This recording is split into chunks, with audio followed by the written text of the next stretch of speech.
மதியாயிருந்தது பெண்ணாக வந்தது பேசு நீ ஒன்னுதலே தண்ணீராய் நின்ற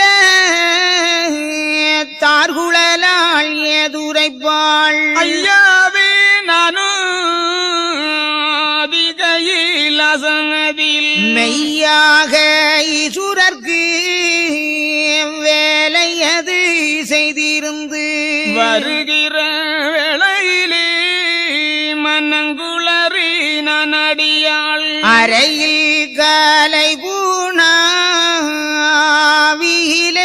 சென்றிறங்கி குளித்தேனதையும்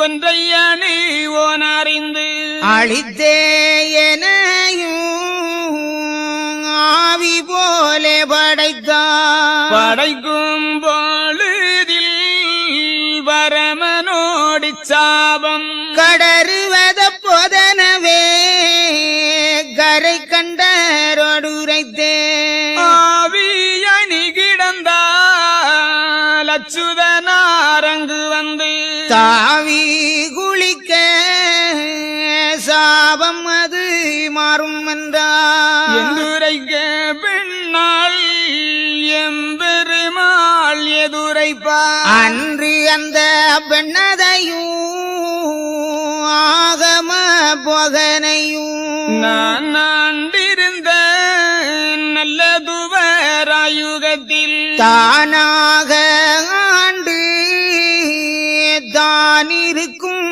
அப்போது சூரிய ஒளி காந்த துலங்கும் வைடுரியத்தில் வீரியமான வெற்றி விருது குடையும் தங்க பொன்னயுதமும் தளிர் நிற சக்கரமும் பங்கமில்லா முத்து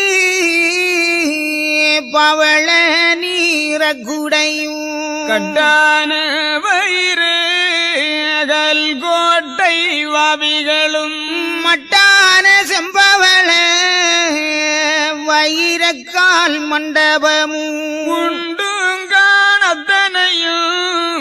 உடனே போய் நீங்களும் தான் என்று நான் வருவேன் இதுவரைக்கும் காத்திருங்கோ நான் வந்த போது நல்ல கதி உங்களுக்கு தான் தருவேன் போகுமென தங்கள் இரு பேர்களுக்கும் விடை கொடுத்து ஸ்ரீரங்கம் ஏவியவரிருக்க திடமுடனே போகமுனி தேவி சாலம் அடவும் வந்தந்த மயவரின் வாழ்வெல்லாம் காத்திருந்தார். அப்படி உனக்கு திடீரென்று சாக வேண்டும் என்ற எண்ணம் எதற்காக வந்தது என்று திரும்பவும் கேட்கிறார்.